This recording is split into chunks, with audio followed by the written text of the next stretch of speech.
साथ संगत प्यार से बोलिए, धन निरंकार साथ संगत। देखिए कहा गया है कि आप मेरे जिंदगी में आए हसीन ख्वाब की तरह और मेरी जिंदगी महक गई फूल जैसे गुलाब की तरह, गुलाब की तरह साथ संगत।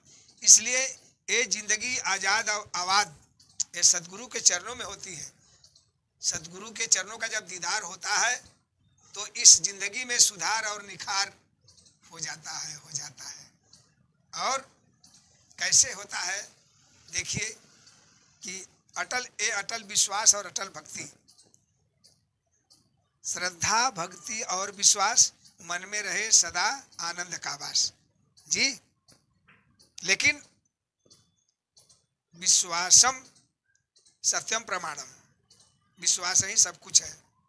इस गुरु के दरबार में अगर आप इनके चरणों में आकर के हर गलती को आप जो है कि इनके चरणों में रख दीजिए कि हे सदगुरु स्वामी, जो कुछ गलती हुई है आप क्षमा करते हुए मुझे बख्श लीजिए, बख्श लीजिए। तो ये हर गलती को माफ़ करके अपने चरणों में लगा लेता है। ऐसा इनकी जो है कृपा है। तो इनके आशीर्वाद से बहुत कुछ मिल जाता है हम लोग को। एक महात्मा, संत महात्मा थे और सेवा दल के नौजवान थे, बड़े कर्मठ महात्मा थे। उनको एक बेटी थी, धीरे धीरे बेटी पढ़ने लिखने लगी, वो भी सेवा दल की बच्ची हो गई सदगुरु के चरणों में। और उनका जब शादी का समय आ गया तो महात्मा और उनके महाराज सोचने लगे कि हमारे बच्ची का शादी किसी तरह से हो जाए। दातार सदगुरु के चरणों में अरदास विनती किया तो बड़े अच्छे भाव से जो है उनका कहीं शादी लग गया। लगने के बाद जब कुछ दिन करीब रह गया शादी, तो इन दातार के चरणों से, सदगुरु स्वामी के चरणों से आदेश आया कि आपको कहीं पर जाकर के सेवा करनी है, वहाँ आपको ड्यूटी निभाना है। और अपने महाराजिन से कहे कि ठीक है, मैं जा रहा हूँ सदगुरु का आदेश और उपदेश को मान करके ड्यूटी पर अपने, और मुझे सेवा करनी है। महाराजिन उनके कहने लगी कि ये महात्मा, आप जा रहे हैं, हमारे बच्ची की शादी पड़ी हुई है, ये कौन देखेगा? बोले कि ठीक है, चलिए, आदेश आ गया है सदगुरु का, तो अब मुझे जाना ही है और ये सब कुछ सीमा ये सदगुरु आप देखेंगी। इनके चरणों की बच्ची है, जो कुछ आएगा सब ये देखेंगी। वो कह करके महात्मा जी चल दिए सेवा करने के लिए, ड्यूटी पर चले गए। उसके बाद में अब इधर सेवा दल नौजवान जो है अपने ड्यूटी पर है, लेकिन सदगुरु का कहा गया है कि शुक्र गुरु का कर दे जा, शुक्राना में ही भक्ति है, साथ संगत भक्ति है। तो वो हमेशा अपने सदगुरु के शुक्र में, अपने रजा में राजी रहकर उनके चरणों में हमेशा विश्वास, श्रद्धा, भक्ति, प्यार के साथ रहते थे। और यही कहते थे हमेशा हमेशा कि हे सदगुरु स्वामी, मेरे बच्ची की शादी आपके चरणों में संपन्न हो, अच्छे ढंग से हो। और हमेशा हमेशा अर्जी अरदास विनती करते रहे। और उनकी जो है कि दासिन बड़ी उदास हो गई कि हमारे महात्मा जी अपने ड्यूटी पर गए हैं और यहाँ बच्ची की शादी करीब में आ गई है। शादी 10 दिन रह गया बच्ची का।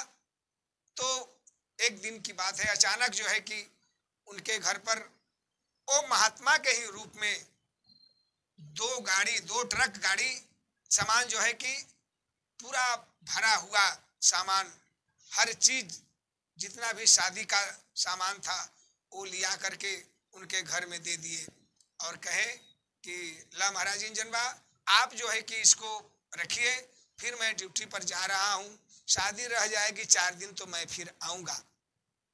दासिन बड़ी खुश हुई, हे सदगुरु स्वामी सच्चे बादशाह परवरदिगार, मेरी बच्ची की शादी बड़े अच्छे संग से हो, ताकि ये बच्ची आपके चरणों की धूल है।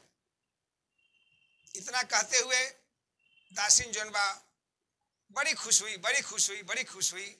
और हमेशा रोज रोज सुमिरन करते हुए, अरदास विनती करते हुए हमेशा यही मांगती थी सदगुरु के चरणों में। 4 दिन शादी रह गया तो फिर जो है कि ये सच्चे बादशाह परवरदिगार के रूप में दातार स्वयं उनको सौंपना दिए साक्षात में कि आपकी बच्ची बहुत अच्छे ढंग से जनबा खुशहाल रहेगी, जाकर के अपने घर आंगन में, और आप किसी चीज की चिंता ना करिए। बहन सब सुबह सुबह उठ गई और कहने लगी कि मुझे तो सदगुरु का दीदार हो गया और मेरा अंधकार मिट जाएगा। तो 4 दिन रह गया शादी का, तो महात्मा जी सोचने लगे कि बच्ची की शादी 4 दिन रह गई है और मेरी शादी बच्ची की कैसे होगी, ये सदगुरु जाने। उनको चिंता था ही, लेकिन इधर 4 दिन पहले ही जनबा उन्हीं महात्मा के रूप में आकर के फिर जो है अपना शादी का जो रस्म होता है उसको निभाने लगे, और सभी महात्मा मिलजुल करके शादी विवाह करके फिर चले गए, अपने अपने ड्यूटी पर चले गए। उसके बाद में 10 दिन के बाद फिर उनके महात्मा जब लौटे, सभी सेवा दल वाले जब वहां से ड्यूटी पर से छूटे, जब लौटे आकर के घर में जो है कि अपने पधारे, तो अपने दासिन से महात्मा पूछने लगे प्यार से बोलिए धन्य निरंकार, अच्छा महाराज जी ने बताइए कि बच्ची की शादी खूब अच्छे ढंग से बीत गई ना। वो महाराज जी सोचने लगी कि हमारे महात्मा जी ऐसा बात क्यों कर रहे हैं।